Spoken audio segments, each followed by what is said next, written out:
Vamos a mais um estudo do livro Como Vencer as Suas Guerras pela Fé. Vamos fazer uma oração pedindo a Deus direção para esse estudo. Hoje é a aula 51. Nosso Deus e Pai, em nome de Jesus, dai-nos o entender dessa palavra. Fale conosco e abençoa a todos nós ouvintes destas mensagens. Fale ao nosso coração, abra o nosso entendimento para que venhamos compreender o que o Senhor quer falar conosco, em nome de Jesus. Amém. E hoje nós vamos falar na aula 51, o púlpito e o diabo. O amor, a paciência, a misericórdia de Deus são temas predominantes nos púlpitos das igrejas, nas literaturas, nas músicas cristãs. Dificilmente se vê alguém falar da ira de Deus ou sobre o inferno. Por quê? Os pregadores encontram mais facilidade em discursar sobre temas atraentes, satisfazendo a todos os públicos, do que o assunto que confronta o pecado, trazendo reflexão íntima. Segundo o pensamento de alguns, não é agradável falar de algo que possa promover tristeza, incômodo, uma vez que as pessoas já enfrentam tantos problemas no dia a dia. E com isso deixa de se pregar a verdade. Por quê? Deus é amor, com certeza, mas Deus é justiça. E Deus também se ira quando não obedecemos a sua voz. Então vemos claramente a preocupação de alguns pregadores em fazer com que as pessoas se sintam bem nos cultos para voltarem às suas igrejas. É por isso que certos cultos são concentrados apenas nas necessidades terrenas que o ser humano tem, pois assim elas não somente são atraídas a esses cultos, mas também permanecem iludidas com respeito à salvação. Já o que a maior preocupação do homem gira em torno de si mesmo e do seu futuro neste mundo terreno. Fica fácil abordar aquilo que prende o seu interesse. Mas um trabalho feito desta maneira negligencia a maior necessidade do ser humano, a salvação da sua alma. Olha o que o Senhor Jesus disse: buscai primeiro o meu reino e a sua justiça, e todas as coisas te serão acrescentadas. Por quê? De acordo com as Escrituras Sagradas, pela maneira com que o homem decide viver, ele pode ter noção clara de como sua vida será daqui a 10, 20 ou 30 anos, mas também na eternidade na qual vivemos. É possível você viver de acordo à vontade de Deus e ainda projetar a sua vida. Isso é possível, totalmente possível, e Deus dá sabedoria para isso. Os pastores omitem parte das Escrituras, mutilam o caráter de Deus em seus sermões, pois deixam de anunciar que, embora Deus seja bom, ele também é severo e aplica a sua justiça. Deus é bom, mas também extremamente zeloso no cumprimento da sua palavra, tanto nas suas promessas de bênção, quanto nas suas promessas de juízo. O Senhor é bom para os que confiam na sua palavra, fielmente anda em seus caminhos, mas é severo com os que lhe desobedecem. E nisso não há acepção de pessoas, pois até mesmo um servo, se deixar essa vida de comunhão com ele, experimentará sua severidade, como está escrito lá no livro de Romanos. No capítulo 11, no verso 22 de Romanos, diz assim: considera, pois, a bondade e a severidade de Deus, para com os que caem, severidade, mas para contigo, benignidade, se permaneceres na sua benignidade. E de outra maneira também tu serás cortado, tu receberás a severidade de Deus. A ira de Deus se levantará contra ti. Quem prega para satisfazer as plateias, ou a si mesmo, não se incomoda com ninguém, nem mesmo com o diabo. Por isso, tenho certeza de que é por influência de Satanás que as mensagens tão essenciais de salvação tem desaparecido dos púlpitos. O diabo tem trabalhado exaustivamente para ocultar o conceito com a eternidade, o inferno, o lago de fogo, já que ele não pode apagar o fogo do inferno, tenta apagar o ensino que traz temor e oportunidade para as pessoas consertarem com Deus e escapar da condenação. Para o diabo, não há mais chance de perdão. A sua sentença e o seu destino já foi decretado pelo Altíssimo, quando se rebelou contra o próprio. E agora quer fazer o mesmo com o ser humano. Ele sabe que para ele, amigo, não tem mais jeito. Para o diabo não tem mais solução. O destino do diabo está traçado. Assim como o destino da carne do homem está destinado a morrer uma vez. O diabo sabe que ele vai arder no fogo do inferno tão somente chegar o dia do juízo. E ele está tentando enganar você, eu, a todos nós, para também ir para o sofrimento e com isso causar em Deus um sofrimento. A Bíblia diz que Deus é sofredor, porque ele comprou e pagou pela tua alma. Ele comprou e pagou pela minha alma. E eu tenho que entregar a ele, porque é minha. Eu dou se eu quiser. Eu entrego a quem eu quero.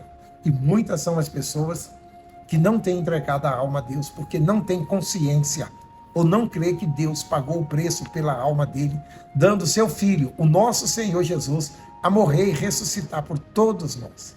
Jesus é o caminho da salvação. Sem ele, não há esperança de salvação. Durante a reunião de libertação, já ouvimos demônios dizer por meio de pessoas possessas que gostaria de ter uma chance que o ser humano tem de se arrepender e de voltar para Deus e de mudar o seu futuro. Os espíritos malignos não têm mais essa oportunidade, pois desde o dia em que pecaram, foram destituídos de toda a glória divina. Isso é irreversível. O mesmo não acontece com o homem. Ao pecar, Adão e Eva e toda a humanidade receberam do Altíssimo a dádiva de alcançar o seu perdão. Deus providenciou nada mais, nada menos do que o sangue do seu próprio Filho para expiar os nossos pecados. O Senhor Jesus, ele é o caminho da vida eterna. Ele pagou pelo meu, pelo seu, pelos nossos pecados já praticados e aqueles que nós ainda podemos praticar. O Senhor Jesus já pagou o preço por todos nós. O que eu tenho que fazer então, pastor? Você tem que assumir ele como seu Senhor e Salvador pessoal e passar então a se desviar do pecado, passar a obedecer a sua ordem, a sua palavra e fazer o ritual que ele nos ensinou, que é batizar nas águas, primeiramente, se arrependendo do pecado e morrendo para esse mundo. E nascer de Deus, nascer do Espírito de Deus e da palavra de Deus. Porque ele disse, aquele que crê e for batizado será salvo. Aquele que não crê não será batizado. Esse já está condenado, não por mim e nem por ele, pois ele nos ama, mas pela palavra que nos foi ensinada. Então a palavra nos absorve, mas a palavra também, quando desobedecemos, ela nos condena à ira de Deus. O Senhor Jesus, o Filho amado, que nunca cometeu transgressão, mas por toda a eternidade amou e honrou ao seu Pai. Recebeu na cruz toda a ira de Deus contra o pecado do mundo. No momento de sua morte, ele fez-se maldito em nosso lugar, para que nos tornássemos justos como ele é diante do Pai. Aquele Jesus que não conheceu o pecado, fez o pecado por nós, para que nele fôssemos feitos a justiça de Deus. Está no livro de 2 Coríntios 2, 21, essa passagem. O Senhor Jesus levou sobre si todas as nossas maldições, doença, tudo ele levou sobre si. E tem, meu amigo, muita gente que tem em seus lares um crucifixo com Jesus amaldiçoado, carregando toda a maldição do mundo sobre a vida dele. Quando ele está ali pregado naquela cruz, ele era maldito. Deus até tirou os olhos dele. E ele disse, Pai, por que me desamparaste? Mas ele venceu. Ele venceu, ele desceu daquela cruz. foi no inferno, venceu a morte e o diabo e ressuscitou. Ele foi no inferno e no inferno ele pregou o evangelho aos espíritos, às almas que estavam presas na morte. E as almas que nele creu, ressuscitou com ele da morte para a eternidade. Hoje nós temos na igreja a cruz vazia. A cruz vazia, ela simboliza vitória, mostrando que o nosso Senhor Jesus não está pregado nela, mas ele ressuscitou, ele venceu a morte. A cruz preso nela, com a imagem do dito Jesus preso nela, é uma imagem de maldição. É a imagem que o diabo tem prazer em ver, porque naquele momento ele achava que ele tinha vencido o nosso Deus, mas ele estava sendo derrotado. Tenha com você essa palavra e guarda isso com você, amiga, para que Deus possa abençoar você. Jesus é o caminho, Jesus é a verdade, Jesus é a vida. E essa gloriosa obra de redenção feita para resgatar o ser humano faz Satanás odiar ainda mais a Deus e trabalhar com muito mais ímpeto para anestesiar a mente humana. O objetivo disso é fazer com que o homem desperdice a chance da salvação, até que não haja mais tempo para se arrepender. Por isso, não é compreensível que o servo não deseje falar da maior oferta que o universo já viu, que é Deus mais deseja é a salvação do ser humano. Como um servo que é conhecedor do plano divino não se torna cooperador inflamado do seu propósito. Qual é o propósito da pregação do evangelho? Levar você ao conhecimento do seu pecado e levar você ao arrependimento. Olha o que o Senhor Jesus e o que João Batista disse: arrependei-vos, porque é chegado até vós o reino de Deus. E para você entrar no reino de Deus, você tem que se arrepender dos seus pecados. E para você se arrepender dos seus pecados, eu como pregador, nós como pregadores da palavra, nós temos que divulgar o seu pecado, os nossos erros, as suas falhas, para que você possa se consertar. Talvez você está na igreja, mas você é idólatra. Você está indo à igreja, mas você é uma pessoa avarenta. Você está indo à igreja, mas você é uma pessoa infiel.